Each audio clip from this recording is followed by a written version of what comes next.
Over the next few minutes, I'm going to show you the absolute best places to hold your cash in 2025 that will have you earning the most interest on your money and keep you free from worrying about rapidly changing interest rates. If you're new here, my name is Jay, and from here on out, I will be your personal guide to mastering your money so you can remove the financial worry and stress from your life and move on to thriving financially. And while it might not be the most exciting thing to talk about, how much cash you hold and where you hold it is one of the most important steps in securing your financial future. So let's take a look at some of the best short-term investments for 2025 so you can determine which of these is the best spot to park your cash in. But first, we have to start with a few places you should absolutely not be holding your excess money.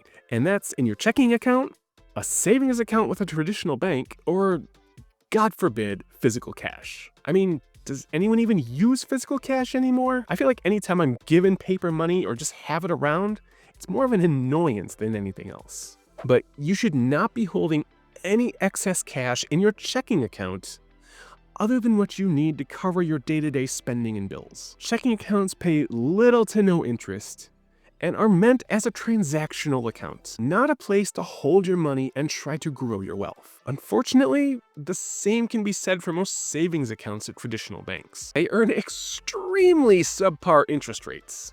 A Chase Premier savings account currently only pays 0.02% interest, with a $25 monthly fee on the account. So instead of a traditional savings account, the first option you want to look at for holding your cash is a high yield savings account. Most of you are likely familiar with a high yield savings account, but here are a few quick pros and cons to keep in mind as we compare it to some of the other options we'll be discussing later on in the video. So to start with the pros, a high-yield savings account is likely going to be the most liquid option you have available, meaning your money is available immediately and it can be transferred to any of your other accounts extremely quickly. And unlike traditional savings accounts, high-yield savings accounts are just that.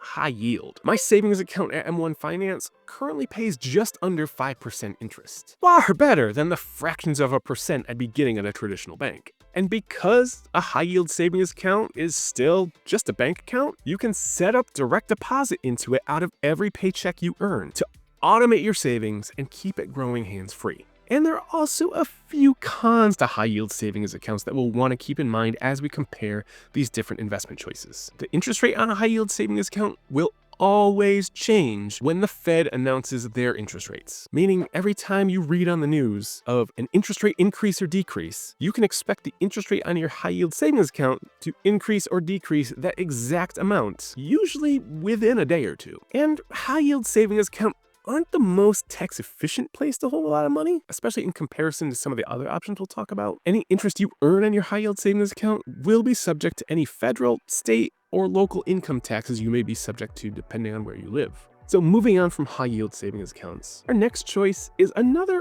old-school banking product, and it still does have its place. That is the CD. CD stands for Certificate of Deposit, and it's an investment where you're agreeing to lock up your money for a set amount of time, anywhere from a few months to a few years, in exchange for a set interest rate over that period of time. Naturally, the longer you agree to lock up your money in a CD, the higher interest rate you'll earn. And there are a few advantages to CDs right now. Most people expect interest rates to keep falling over the course of the next year. So by putting your money into a CD right now, you have the opportunity to lock in what will likely be a much higher interest rate than you'll be able to earn on your cash in maybe just even a few months from now. And if you want to hedge your bets on what interest rates are going to do with CDs, you can ladder your CDs, which I explain more in depth in a video I will link down in the description. The disadvantages to CDs are, first and foremost, your money is locked up for the duration of the CD that you buy. So they're not the most liquid investment around. And just like the high yield savings account, any interest you earn on a CD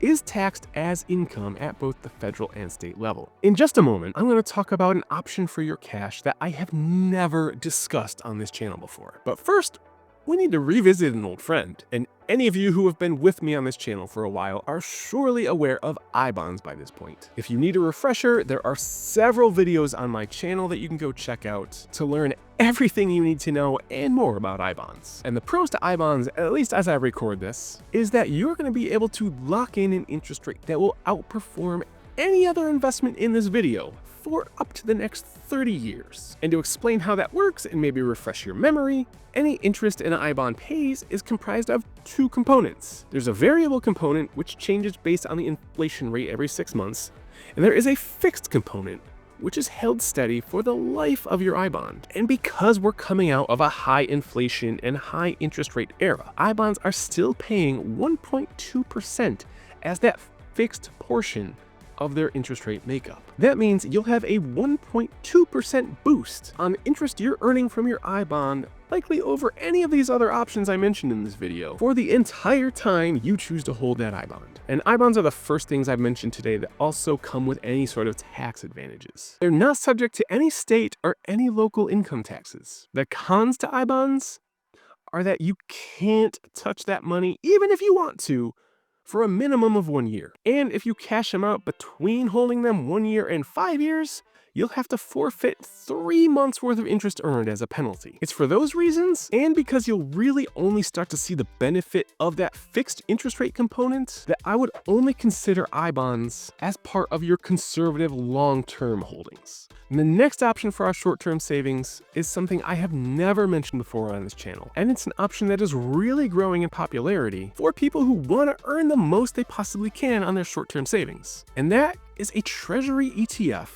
such as ticker SGOV, SGOV. How it works is relatively straightforward. SGOV is an ETF that you can buy and sell just like any other ETF on the market, except that instead of the ETF holding a bunch of stocks, an ETF like SGOV invests completely into short-term US Treasuries, anything with a duration from 0 to 3 months when we're talking about SGOV specifically. SGOV accumulates all the interest earned from those T-bills over the course of the month, and then pays that out to the ETF holders as a monthly dividend. More on that in a second. If you look at the price chart of SGOV, it looks pretty weird. Kind of like a bunch of shark's teeth. Here's why. The increases in price of SGOV that you're seeing on the chart are simply the fund accumulating interest from T-bills on a daily basis. That drives the price up depending on how much cash the fund is taking in, and then when all that interest is paid out as a dividend, it, for lack of a better word, resets the price back to the baseline. How much the price increases is simply a factor of interest rates, as SGOV will accumulate more interest and rise that price higher when interest rates are high compared to when they're low. So the pros to holding a short-term Treasury ETF like SGOV is that it's extremely price stable. You're not risking loss on your investment like you would with a stock ETF, like even an S&P 500 ETF. It's liquid, you can sell your shares and get your money out at any time, and you'll get all the interest benefits of T-bills, which usually beat a high-yield savings account, without any of the work of having to buy them individually. And there are some cons to an ETF like SGOV as well. First, as with any ETF, there is a management fee, an expense ratio. In the case of SGOV, it's 0.09%, which is about as close to zero as you can find. But that still is 0.09% higher than any other option we've discussed so far. And because SGOV is an ETF, you might want to think twice about using it for your short-term savings, especially if you plan on dipping into it frequently, because it can create a much more complicated tax filing compared to any of the other short-term investments we have on this list. Selling shares and getting some cash out will probably result in there's some capital gains you have to deal with. And I mentioned dividends earlier. Well, SGOV's dividends aren't true qualified dividends like you'd get from a stock or a stock ETF. SGOV is just passing all that T-bill interest back onto you. So it'll be taxed as normal interest, not the lower qualified dividend rate, even though it is coming from an ETF.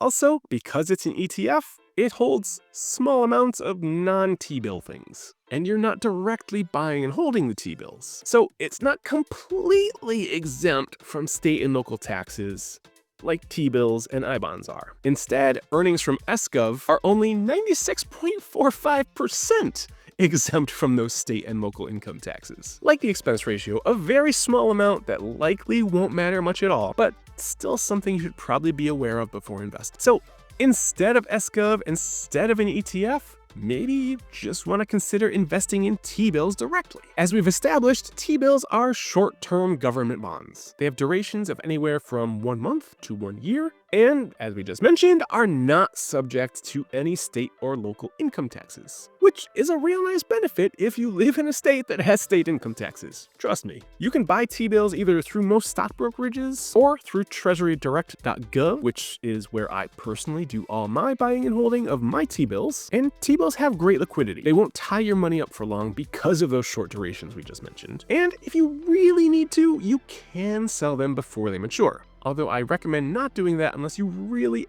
absolutely have to. T-bills generally have a slightly higher interest rate than you'll find on high-yield savings accounts, although that rate will change more frequently, as the interest rate on T-bills is determined by an auctioning process that happens every time new T-bills are issued to market. And the downsides to T-bills are that you're more exposed to changing interest rates than you would be on longer-term bonds or CDs or even I-bonds. So before you decide to put your money into T-bills or any of the other options we've discussed so far today, you have to weigh your options between having your money as liquid and as available as possible, or locked up for a slightly longer period of time, but earning more interest on it. And with T-bills, you can get the best of both of those worlds by building a T-bill ladder. It's how I personally invest in T-bills, and I explain exactly how to do it in this video right here. So thank you for watching this video.